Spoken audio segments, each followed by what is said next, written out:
Hi there. I am Dr. Victor Ashear, and I'm here with Vanessa Hastings, Hello.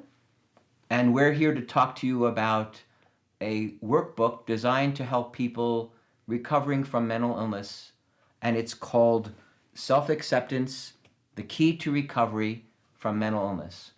So the way the workbook got started was I was director of a program designed to help veterans recovering from mental illness.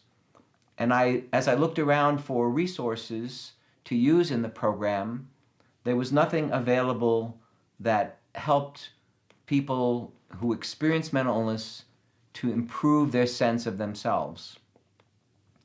And I knew that that was something really important because when people experience mental illness, there are several ways in which the sense of self is diminished. And if people are going to recover, they need to restore their sense of themselves. So recovery from mental illness importantly involves a restoring of the sense of self. And I found working with veterans that their sense of self was indeed helped by this workbook.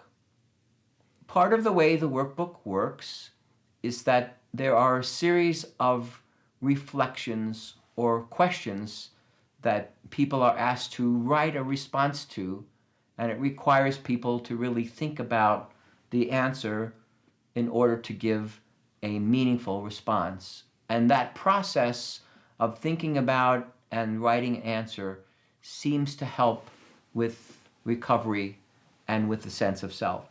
Basically, self-acceptance is about feeling comfortable with yourself as a person, including being able to accept the things about yourself that you don't particularly like having a mental illness. Most people don't particularly like having that.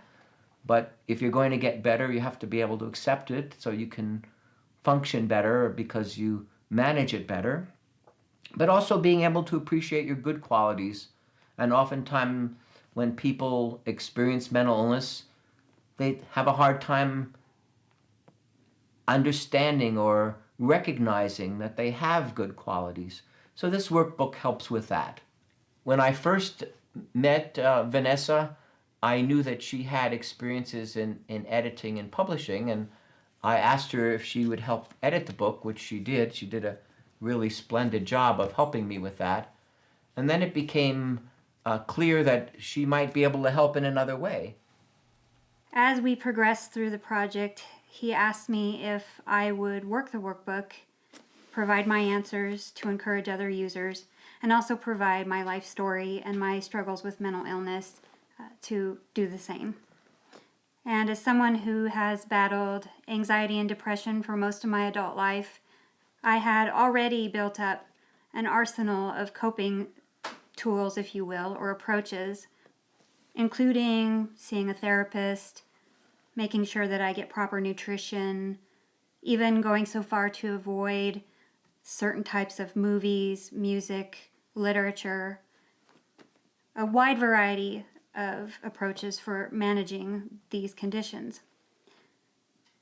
Once I started working the workbook, I realized that what I was learning was reinforcing all of those approaches. And beyond that, it also helped me to realize that with mental illness comes limitations, but not necessarily in a bad way. I learned that you just have to recognize those limitations and then respect yourself and be gentle with yourself about those limitations, to not beat yourself up, and then to find ways to work within those limitations so that you don't overdo it and set off your mental illness, set off an episode to where you might dip into a deep depression or become overly anxious so that you can't function optimally. This workbook helped me to realize that as long as I respect those limitations, that I can function very well. I'm really excited about this workbook. I know it works, I know it helps people, and I'm so glad that it is now available to the general public.